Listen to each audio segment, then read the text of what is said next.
Everywhere GBS.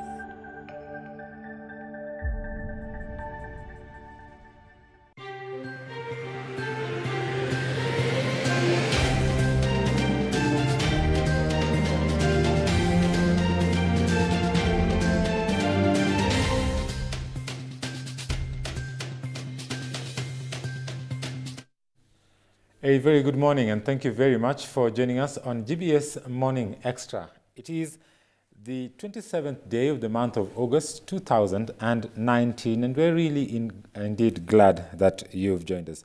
Today being a Tuesday, we've lined up some business stories for you, and of course, on our Biashara Extra, we are going to Biashara Review. We are going to have with us in studio a guest, an entrepreneur who is going to discuss with us about how easy it is to do business in Kenya as an entrepreneur. And also we are going to look at different rankings and ratings by the World Bank where Kenya stands today as a business hub. So don't miss that. First, we start off with the news highlights, where we start with census matters. 2 chiefs have been arrested in Wajir South for allegedly engaging in irregularities in the ongoing national census. The chiefs were identified as Musa Abdi of the Kumbi location, Khalif Sirat Farah of the Habaswein Central, and Habaswein Central Assistant Chief Harriet Mao has also been arrested. Wajir County Commissioner Loyford Kibara said more chiefs in the county were being sought over the offense. According to Kibara, the 3 have been inflating the number of households in the location.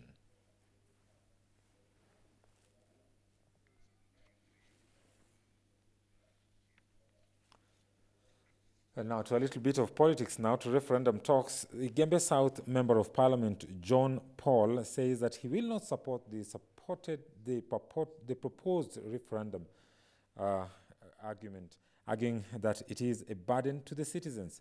Murigi further dismissed the proposal of expanding the executive to incorporate the seat of the Prime Minister as the head of government. Mimi kuna kitu ambacho ningetaka Wakenya wajue, na kile kitu ambacho mimi huwa nawaambia. Na huwa nafuata mawazo yale ambayo yanamsaidia mwananchi wa Kenya. Mwananchi wangu wa Igembe kama anafinyiliwa, sababu kama saizi tukianza kusema kuna watu ambao tunatafutia viti, sijui kiti ya Prime Minister, tutafutie mtu fulani, nadhani hiyo haitakuwa kitu kizuri, ama hilo halitakuwa jambo ambalo litanisukuma mimi kuunga hawa watu mkono, sababu sitawaunga na sitaunga kitu kama hicho mkono. Now, this time we venture into business. Now, Kenya's dream of joining the League of Petroleum exporting countries became a reality as the first consignment of Kenya's crude oil left the port of Mombasa on Monday. The consignment of 200,000 barrels of low sulfur crude from Kenya's oil fields in the Turkana County, destined for the United Kingdom, is worth about 1.2 billion Kenya shillings, a price higher than what was initially projected. Kenya is using these initial exports to test the global market before it embarks on large-scale commercial production of its oil. The inaugural shipment of the crude oil makes Kenya the first Eastern Africa country to become an oil-exporting nation. The Seleucia Riga, the ship carrying the Kenyan crude oil, left Mombasa port shortly or after midday on Monday after it was flagged off by President Uhuru Kenyatta. President Kenyatta said that it was a milestone moment for Kenya as it becomes one of the first Eastern Africa country to become an oil exporting company.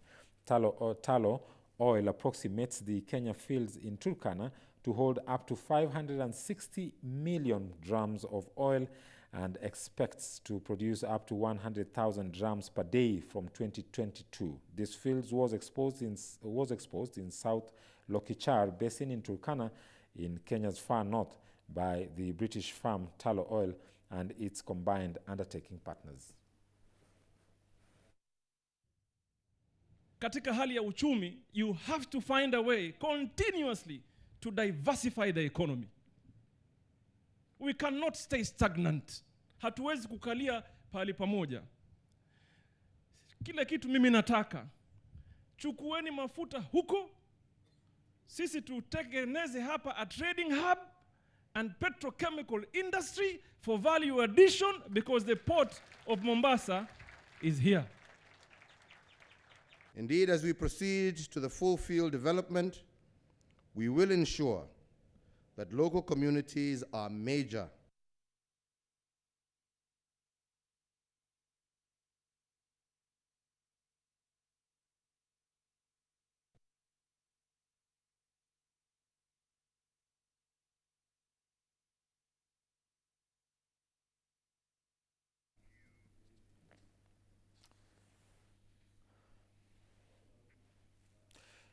Well, moving on now to still matters related to business. The upset airline, recognized by the global code KQ, posted a 7.55 billion net loss for the year ending December 2018 as higher costs of offset a jump in revenue.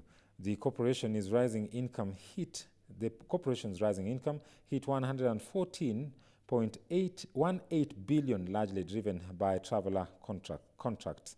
In the last 2 months, the airline has faced a barrage of complaints from clients over frequent cancellations and aircraft delays. This has seen the government come in seeking a clarification from the organization.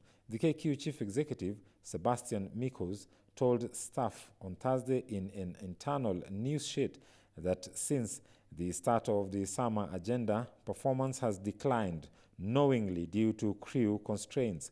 The contract extended 2 years ago after a prolonged air strike allowed the airline to pursue only amber-rated pilots, relieving the other fleet with a shortage. Contracted KQ fortified its position, saying that pilots were to blame for the rise in the aircraft interruptions under the crew shortage reason. The Daily Nation also reported that a panel group seminar that took place on Thursday last week is expected to short-term Transport Cabinet Secretary James Macharia on the steps the airline is taking to address the problem.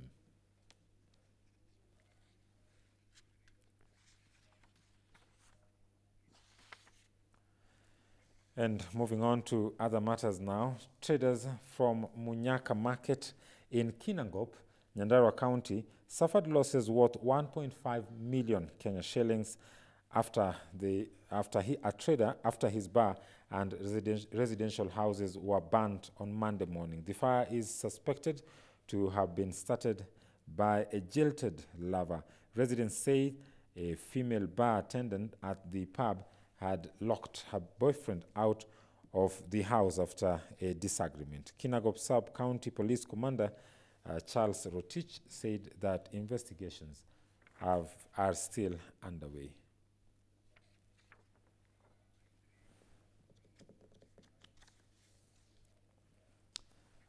Now to another news of loss. 7 cows died in Bomet County on Sunday after feeding on green maize stalks suspected to contain nitrate. The County Director of Veterinary Services, Dr. Wilson Serem, said that the animals might have died of nitrate poisoning. After feeding on the maize stalks, the animals were driven to a dam where they drank water before dying a few minutes later.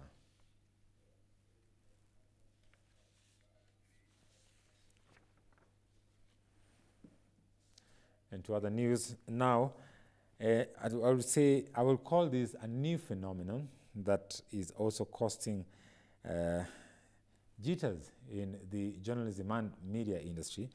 Facebook plans to hire professional journalists instead of relying solely on algorithms to deliver news. Is a positive step, but is unlikely to shake up an embattled media industry, analysts have said. The social media giant said on Tuesday that it will build a small team of journalists to select the top national news of the day to ensure they highlight the right stories. The announcement comes as the U.S. media landscape is plagued by job losses and newspaper closures, with organizations trying to figure out how to record profits in the age of free news. In the new setting, stories will appear in a section called the News tab, which will be separate from the traditional news feed that displays updates and content from users, friends, and relatives.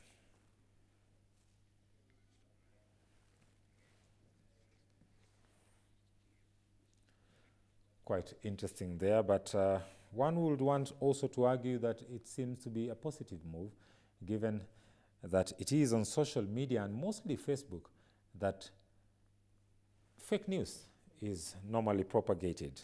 Well, we wait to see how that will turn to be, but indeed it is a big threat to the media industry, not just in the US, but globally.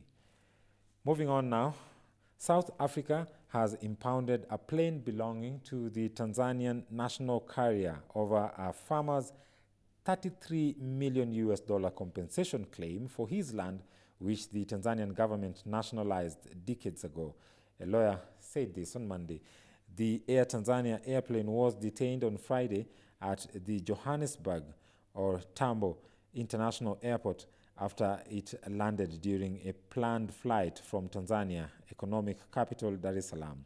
Lawyer Roger Wakefield of the Waxman's attorney said that the seizure followed an instruction approved by the High Court in Johannesburg on Wednesday. In the 1980s, Tanzania's government nationalized an enormous privately owned bean and seed farm, seizing everything plus equipment, 250 cars, and 12 small planes. The Namibian-born Tanzanian farmer who owns the property, who also spoke through his lawyers, was awarded $33 million US in compensation in the 1990s, but the government only paid $20 million US. The remaining balance of $16 million has accrued interest over the years and currently stands at $33 million US, according to the lawyer who focused his cross-border dispute.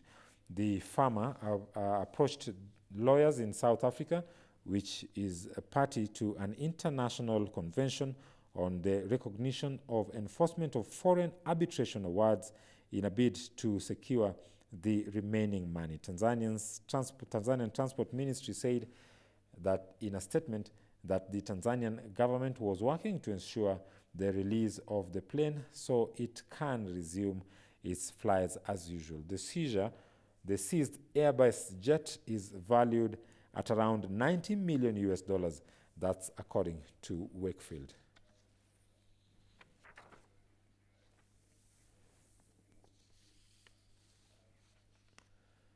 Now, away from that, we move on to the G7 summit, which is actually ending today in France, where over the weekend, leaders discussed a range of world problems, from global trade to Brexit and the war in Ukraine. But the gathering took an unexpected turn on Sunday when French President Emmanuel Macron invited the Iranian foreign minister. This brief surprise visit by Iranian top diplomat didn't please many leaders. I can't stop people from talking. If they want to talk, they can talk. Now, German Chancellor Muss man also befürchten, dass der Iran... If nothing happens to prevent escalation, German Chancellor Angela Merkel said, then we have to fear Iran will renege even further. Now, Iran ups its uranium enrichment, breaking the nuclear deal limits to get back at the U.S. Weeks of tension in the Strait of Hormuz this summer, attacks on oil tanks, and a downed U.S. drone, each side blaming each other. France has been trying to revive the 2015 nuclear deal, which the U.S. pulled out last year. Putting a stop to Iran's nuclear program has emerged as one of the most divisive issues for world leaders meeting at the G7 summit in France, Well, President Macron says it's been agreed that he should approach Tehran in the same, the name of the G7, in this G7 summit. But President Donald Trump denies having discussed the issue, while Trump also is the one who pulled out of the international accord on Iran last year.